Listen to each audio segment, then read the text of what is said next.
हमने अयोध्या को, काशी को, मथुरा को, प्रयागराज को संवारा है, सजाया है।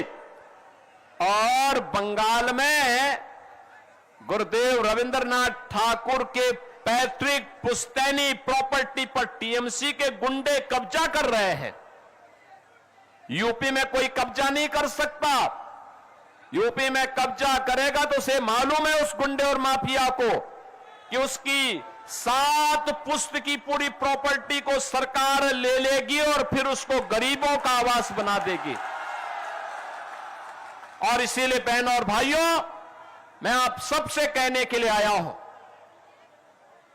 आज आपके पास अवसर है।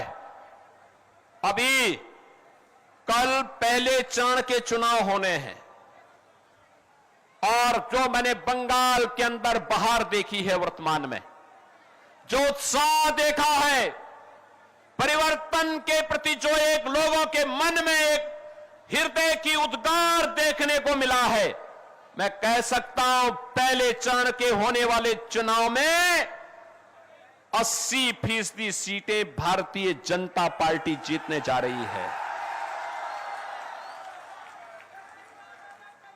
और मैं कह सकता हूं जब 4 मई को परिणाम आएंगे तो बंगाल के अंदर भगवा ध्वज लहराया जाएगा। बंगाल का अंधकार समाप्त होगा।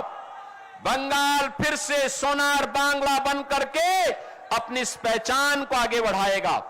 और इसीलिए आज मैं आप सबसे आह्वान करने के लिए आया हूं, बहनों और भाइयों, ये बड़ा बाजार क्षेत्र बंगाल का सबसे समृद्धतम और पुराने व्यापारिक केंद्र के रूप में क्षेत्र जाना जाता है।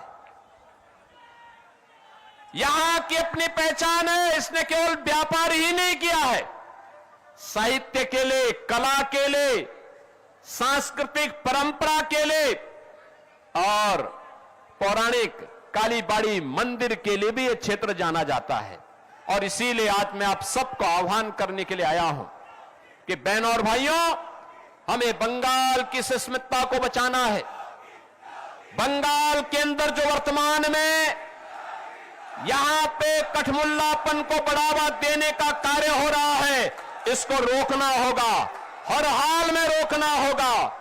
और इसको रोकने के लिए आपके पास भारत के लोकतंत्र ने जो ताकत दी है, इस ताकत का इस्तेमाल करिए, इस ताकत का सही इस्तेमाल करिए।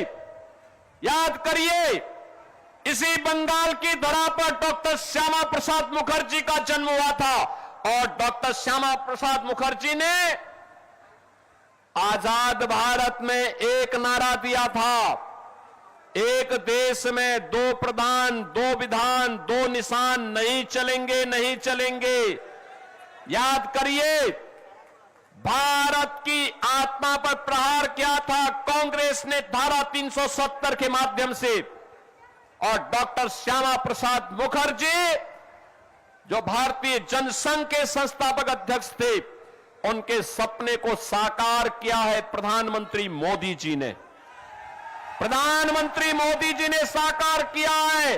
कश्मीर में धारा 370 समाप्त हुई है और आज कश्मीर भारत के अभिन्न हिस्सा बन करके भारत का संविधान, बाबा साहब भीमराव अंबेडकर के द्वारा बनाया गया संविधान कश्मीर में भी बराबर लागू हो रहा है।